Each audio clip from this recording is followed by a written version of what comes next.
finally been cleared to practice. I don't want to put words in Mike's mouth, but I thought he looked good. He moved around well. Really seemed like the goal of the entire organization was to have Tua be the starting quarterback. Tua's play made that impossible. This is Michael Penix's job for the taking. This really is not a competition, so I would be shocked if Tua Tagovailoa is not the starter opening day. I think he gives them the best chance to win football games. Radio alongside Kimberly A. Martin, Courtney Cronin. I'm Michelle Smallman.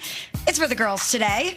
And ladies, we have been talking about Michael Penix Jr. getting cleared to fully participate in practice for the Falcons 11 on 11 after an ACL surgery, his third in his career, second time on that left knee.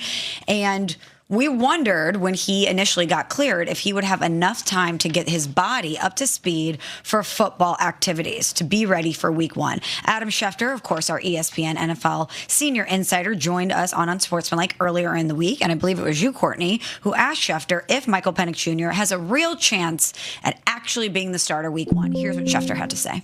I think there is a chance that it does turn out to be Michael Penix. I think that Tua did not seize that opportunity over the summer is what it sounds like. And they were waiting for him to play well, and it was uneven.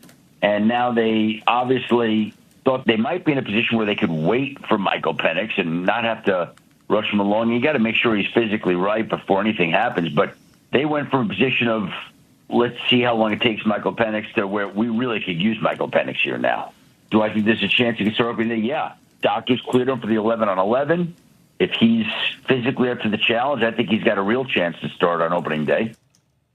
If he is physically up to the challenge. Kimberly, before we went to commercial break last segment, you asked me what I would do if I was Kevin Stefanski, Tommy Rees, and the powers that be in Atlanta.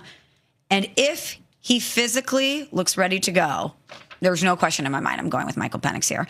Now, if is doing a lot of work there, because this is someone, as I mentioned, who's had 3 ACL surgeries. And I do not want to put him in a position where there's any sort of regression when it comes to his recovery. I don't want him to go out there and get banged up in any way, and then we're back to square one with Tua. So if I'm 100% sure that he is physically able to do it, there's no question I'm going with him, because I think he's the better quarterback. I think he has a better grasp on this offense and with this roster.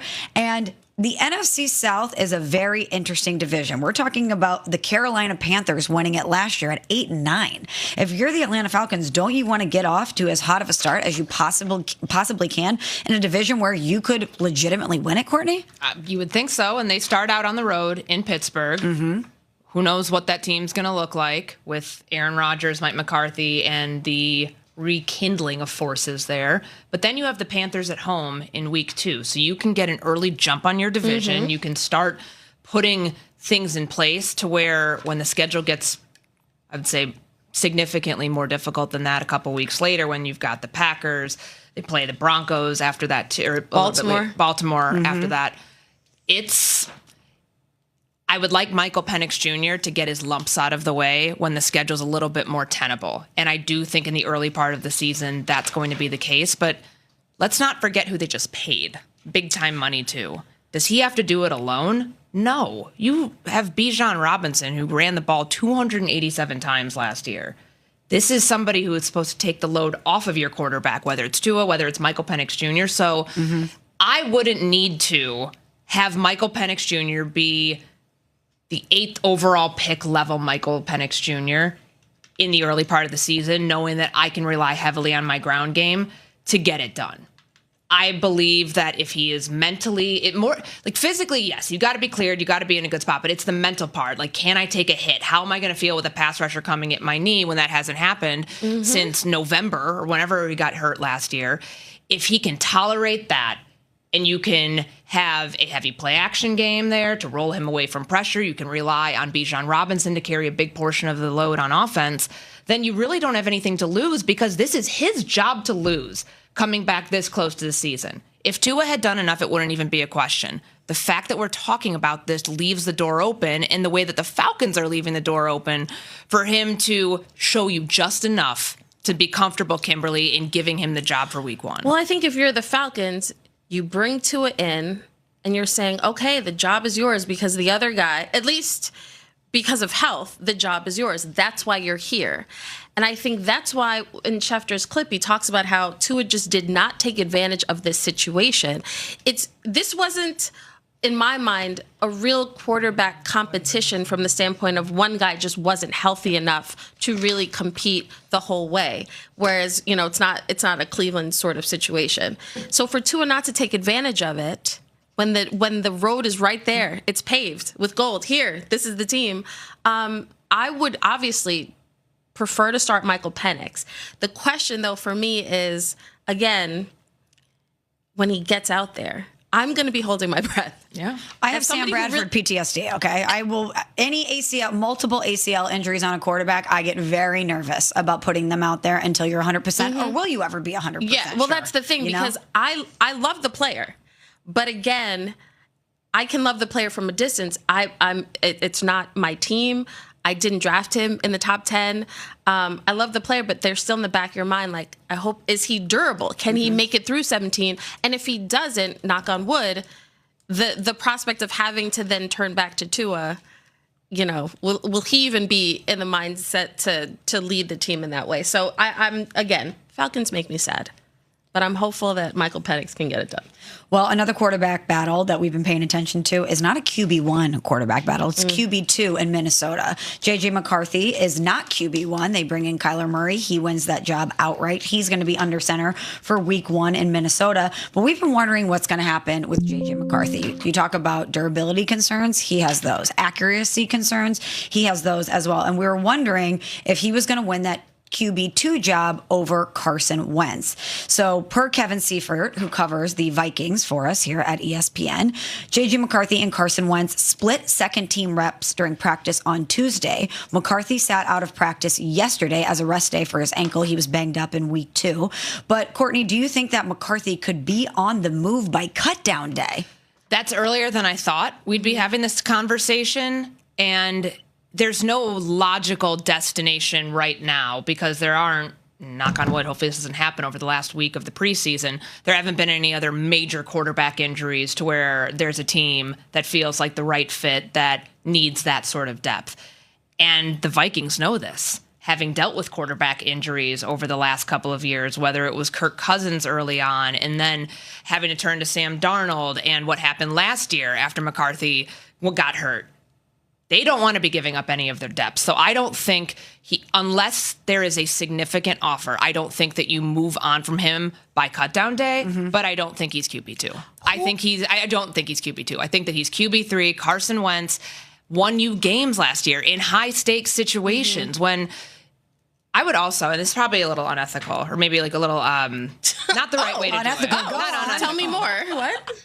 Let's ask Justin Jefferson who he wants as his backup, because there were a lot of times last year that he covered for J.J. McCarthy, that he fell on the sword for real bad quarterback play. And if Kyler Murray goes down, if he can't play for whatever reason, or if he regresses, who knows? Maybe this whole thing doesn't work out.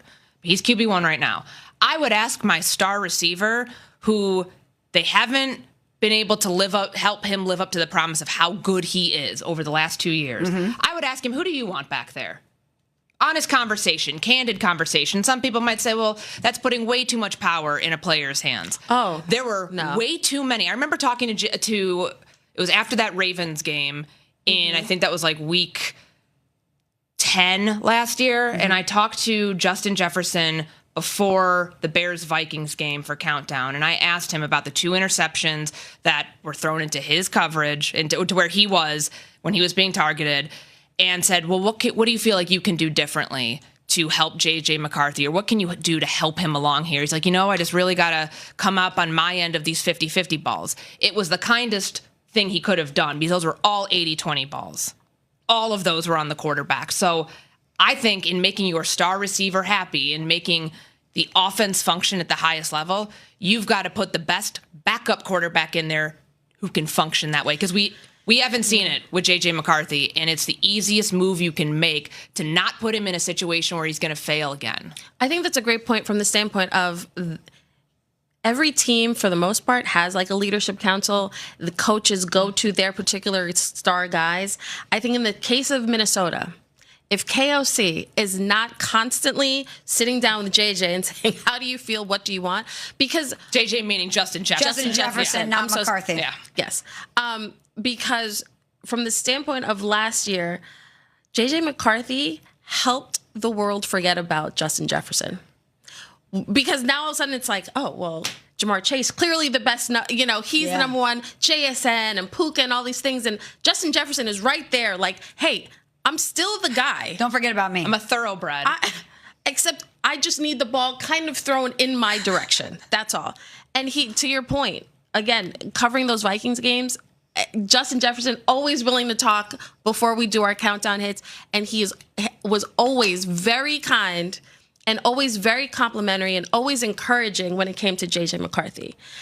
A different receiver might have blown that whole locker room up, right? So from the standpoint of J.J. McCarthy and who should be the number 2, I think Justin Jefferson's point of view should be taken into consideration.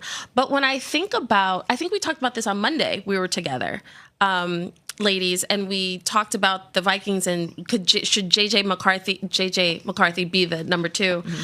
I said yes, because for me, if you're saying no, then that says his time here is done, and I feel like we do give up on quarterbacks very quickly. If KOC, the QB whisperer, cannot resurrect this guy and mold him into something, who else is going to want him? Where else is he going to go? Maybe he does have the Sam Darnold, hey, I go to Carolina and then I go to San Francisco and I'm just rising up the depth chart and then I get my big break. Maybe he does need to change the scenery, but between the injuries, he just hasn't been on the field enough. And if you're going to take him with a very high pick and give up already, that to me makes me think, well, what did you see? You saw something. Mm-hmm. And why can't you extract more out of him? Well, hopefully we can extract the best out of ourselves next, because Who Said It is coming up on Unsportsmanlike. Yes. We're presented by Progressive.